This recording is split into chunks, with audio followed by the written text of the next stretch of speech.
It's a learning center for teaching autistic children.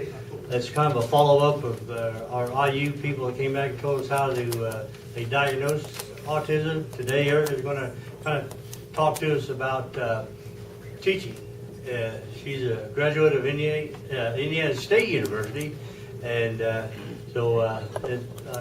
when I contacted her, I said, well, it's kind of a follow-up. So Erica's going to talk to us about what they do over at the Learning Center for children and families that are affected with autism. So Erica, you're up.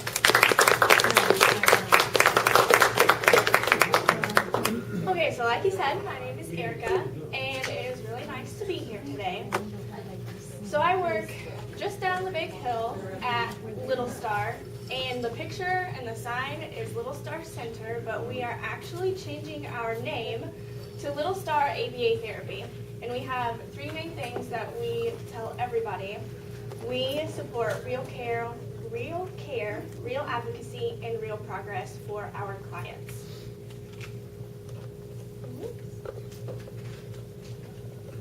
So some history about Little Star in general. The first Little Star was founded in 2002. Steele and Amy Goodall had a daughter, Gentry, who was diagnosed with autism.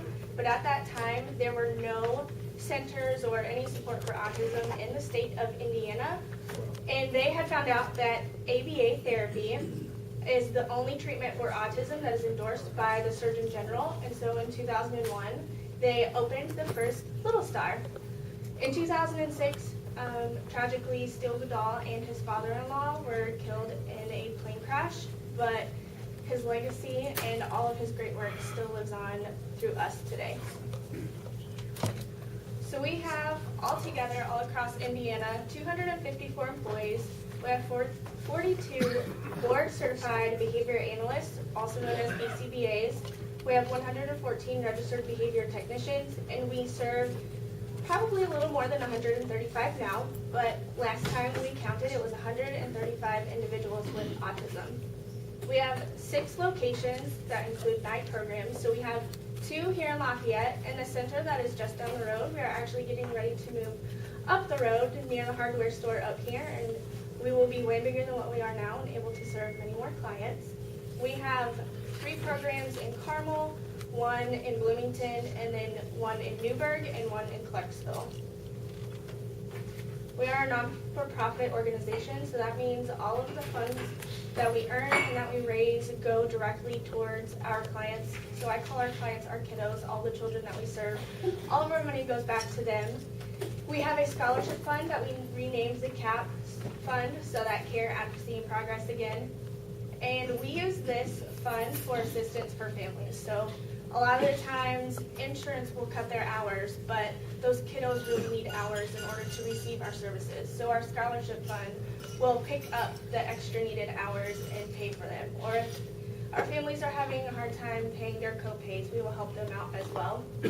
Last year, we granted a total of $445,270.30 in scholarships directly to our families. So kind of what we do in center, we do ABA therapy. So ABA stands for Applied Behavior Analysis, and we use techniques and principles that were founded through science. Everything we do is science-based to bring meaningful and positive changes in behaviors. So in our centers, we restructure the environment that will best suit our kiddos, and we try to increase behaviors that we want to see and that parents want to see and decrease maladaptive behaviors. So maladaptive behaviors could look like aggressions or head hitting, biting, anything like that. So what we do, we have specific programs written for our kiddos. It will basically look like I will give a kiddo an instruction. It could be as simple as an imitation. So I could say, do this, and clap my hands. If they clap their hands, they will be rewarded with an item that they really like. So what we found is that if they are rewarded with that item after a correct behavior or an appropriate behavior that we want them to do, it will increase the likelihood of those behaviors happening again. So about the positions and things that we have that contribute to the therapy that we work with our kiddos. This is Angela Vargas. She is our clinical director. She is a BCBA. So she has her master's in the behavior field. And BCBAs have to have 1,500 hours of clinical supervision, and they also have to pass a national certification exam. For us, she oversees all positions. She monitors client progress and consults with program managers as she needs to, and she also communicates with our executive team regarding funding, enrollment, staffing, and other needs that we may have. Program managers, they are as well BCBAs, so they went to schooling and had to pass the certification exam. They are the ones who will write programs and treatments for our kiddos. So they develop the skill acquisition programs and data collection systems, because everything that we do in our center, we collect data on. That way we know, okay, what we are doing with our kiddos is or is not effective, and as soon as we find out something is not effective, we rewrite things, we change it, because we want the best and most progress for our kiddos. They monitor progress across acceleration and deceleration areas, so that just means they monitor the things that we're working hard to improve, but they also monitor how we are doing in decreasing the behaviors that we don't want to see. And they also conduct monthly parent and staff training. Something that we pride ourselves in is working super closely with the families and the parents. So we try to implement programs that mean more to parents. So a lot of our parents want to work on social skills, but also how to appropriately behave out in your natural setting. So some of our kiddos will elope as soon as they get to a grocery store, and we want to work on not eloping or running away when we get to the grocery store. So we actually take our kids and we just take walks around the grocery store. We do all of these things that parents want to work on, whether it's learning how to play with brother and sister, or learning how to play on your own when mom is busy cooking dinner. They work with parents closely enough that we work on those things every single day. The next position that we have is the program manager apprentice, and this position is geared up to become a program manager. So Lauren and Jeremy at our center, they conduct generalized testing. So that means if a kiddo has ran a program enough and they're doing super great on it, they are going to go in and run that program, because we want our kiddos to be successful across all conditions, all people. So if somebody does something for me, that doesn't mean that they're going to do it for you, but we want them to, because we want them to know what they're doing. So they will go in and test programs. They will develop the sheets and everything that we need to collect that data. They will introduce new programs and new targets and consult with that program manager, and they will also assist with program writing as needed. That's me. So I'm the trainer, and what I do, I conduct initial training with incoming therapists. I will teach them how to implement our therapy. So I do it in a classroom, but I also do it out on the floor with our kiddos. I will take our new therapist, and I will sit with them and with our kiddo and teach them exactly how to do therapy.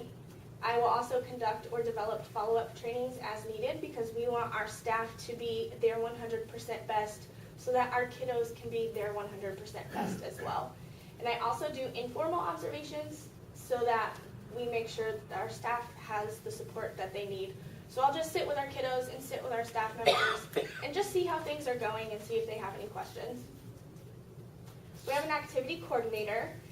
Her name's Caitlin. She leads and coordinates multi-learner instruction. So what this kind of looks like your typical classroom.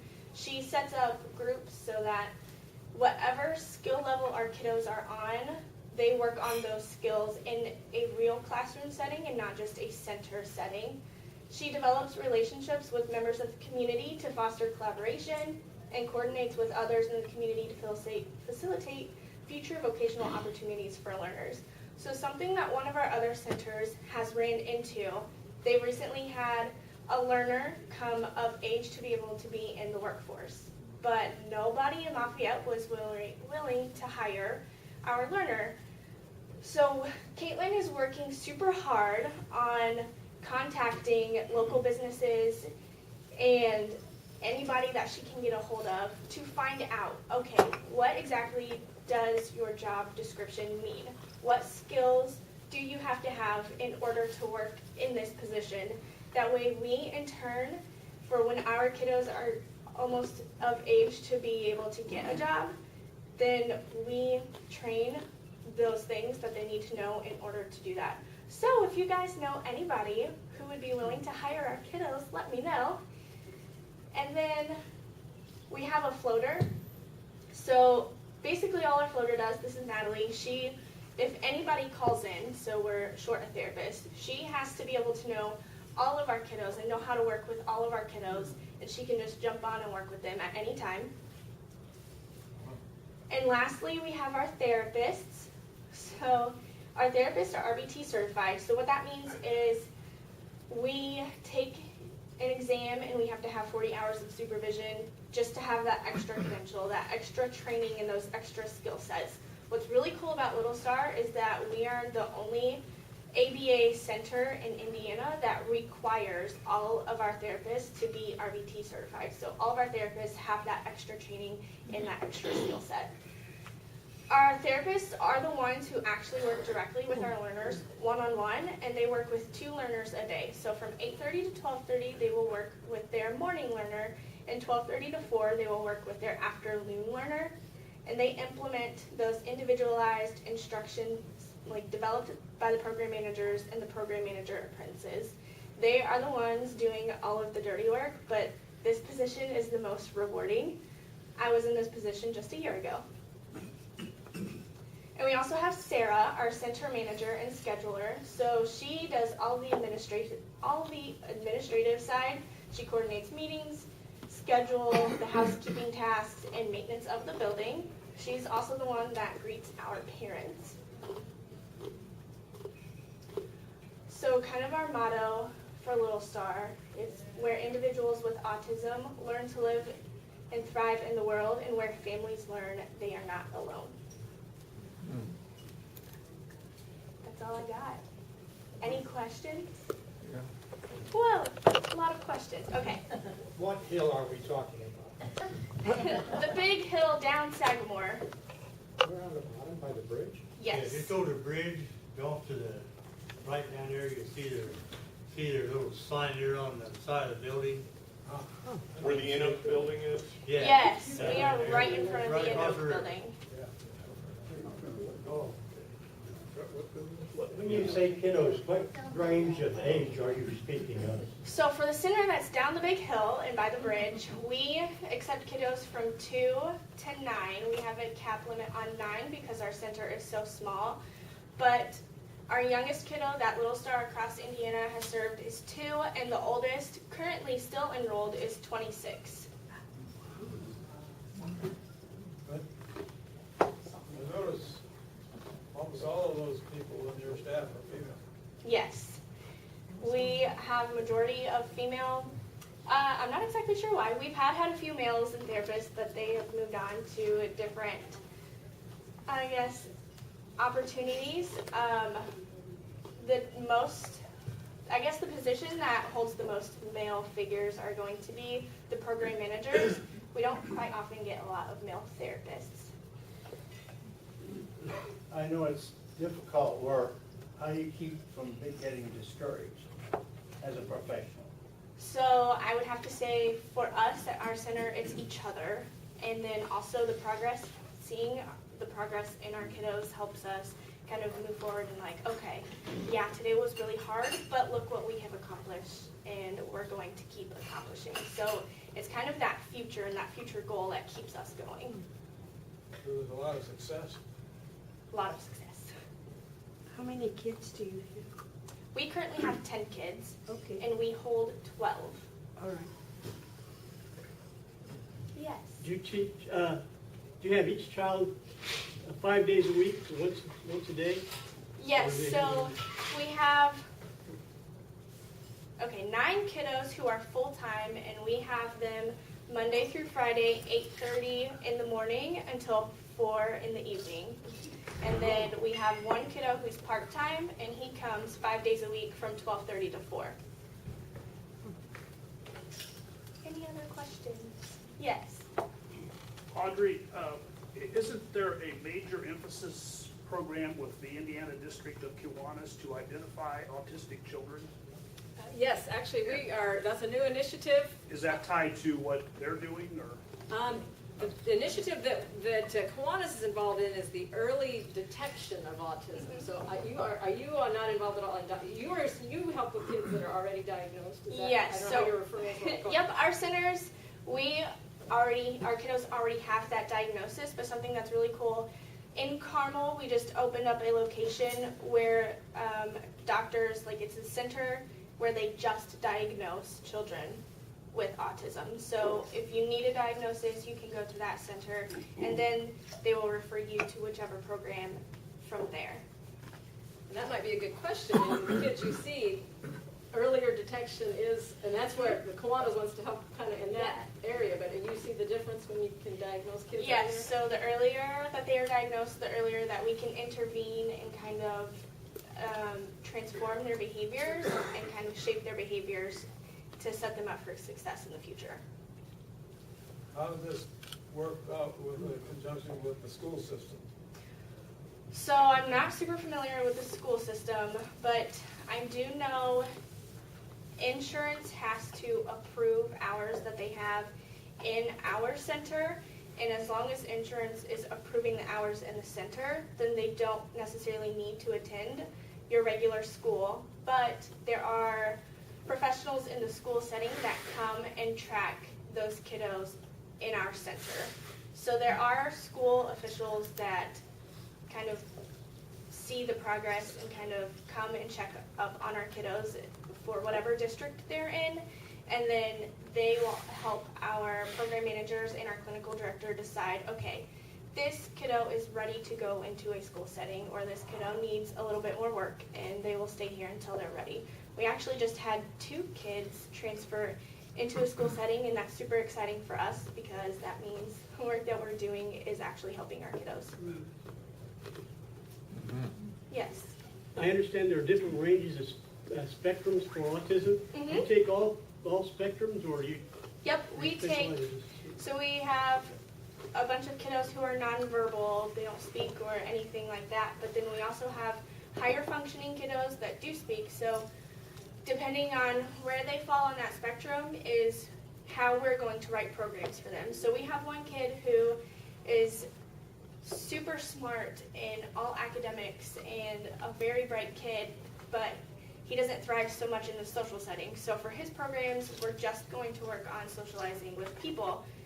But then other kiddos who are more nonverbal, we're going to work more on how can we get you to effectively communicate when you can't really speak for yourself. So we use iPads that have a program that forms sentences for them, or just pictures like, hey, I'm hungry, so I'm going to give you a picture of food, and that lets you know, hey, take me to the kitchen so I can eat. So we serve all kinds of kiddos on every end of the spectrum. Yes. You use the program on your iPads that's developed by the professor here at Purdue, I'm trying to think of the name of it, but something like Speak Talk or something, I don't know. I do know we have Professor, and I cannot think off the top of my head his name. Dr. Wendt. Yes. So one of our kiddos, they're doing a research program on that on that specific program on one of our kiddos right now. I'm not exactly sure where that is. Anybody else? Yes. So you help at the age of 2 with this early detection. What do they do with younger kids? What can be done with younger kids? So I'm not exactly sure. I just typically children are diagnosed with autism at 2 because anytime before that it might not be a correct diagnosis. We only receive those kiddos once they have a diagnosis from their doctor. You are amazing. Thank you. Just amazing and so special. Thank you so much. Yes, you are. Any more questions?